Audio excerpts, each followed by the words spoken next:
Hey there, everybody. As you can tell, I'm in a different spot today. I decided to do this at home outside because it's so beautiful. It's so nice. So today, of course, we are continuing our kind of look at joy. And I wanted to begin by kind of asking a question. Have you ever received joyful news? Think back to that time that you heard some really joyful news. I mean, news that just kind of put you over the edge of boy, this is like the best thing I could ever hear. This is so amazing to be hearing this news right now. No doubt we've all had moments like that, probably several, and they stick out, right? Because it's not everyday sort of news. I wanted to read from Luke chapter 2 about a moment of good news, of joy coming to somebody. So in chapter 2 and in verse 10, I'm going to look at this story. I'm sure you're already, some of you are already going, oh, I know exactly what he's going to be reading. Let's read it together, though. But the angel reassured them. Don't be afraid, he said. I bring you good news that will bring great joy to all people.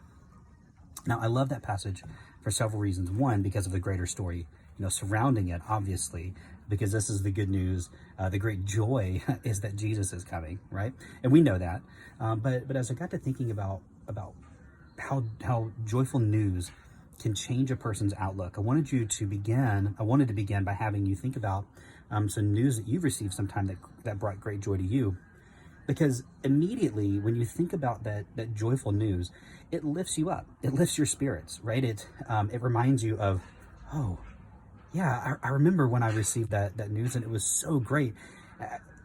That sort of feeling that you get from just thinking about it is precisely what joy can do for our lives. It can boost us up. It can lift us up. It can encourage us in ways that other things just aren't able to do.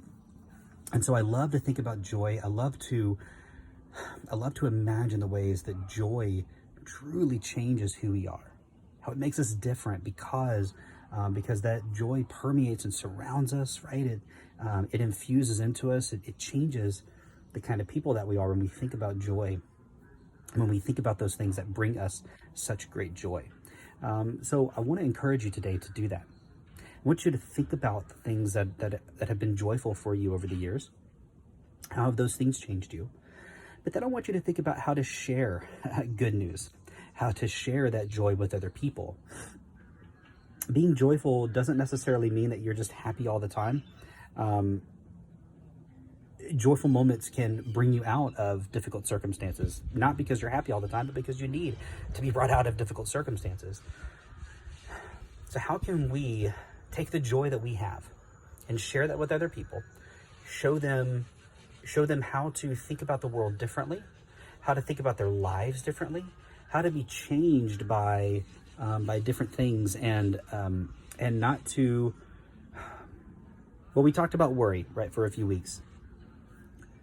It's not that joy is the opposite of worry, but joy transforms our worry. It pulls us out of that worry in some sense. Not that maybe it's ever completely gone, but it does help to change us. So I want to think about how joy does that for us individually, and then how we're able to go and share that joy. I wonder how the angel felt as he was preparing to go share this good news of great joy. And then, as he communicated this, how did Mary, how did Elizabeth, how did they interpret this time and go prepare to share this great joy with other people, right? Because the angel wasn't saying the message stops with you. No, it continues on. It goes further. So I want to think about joy in that way today. I want to encourage you to think about joy and how is it that you can help spread joy to other people. There's so much good to think about with joy, and I'm looking forward to continuing talking about joy, at least through this week, maybe next week as well. I don't know for sure how long I want to talk about joy, but it's such a good topic to talk about. Take care. Get outside at your house. Look how lovely it is out. Got beautiful flowers now blooming. It's so great. I hope that everybody is taking care of yourselves, and I hope to see you very soon. Reach out if you need anything, and I'll be talking to you again very soon.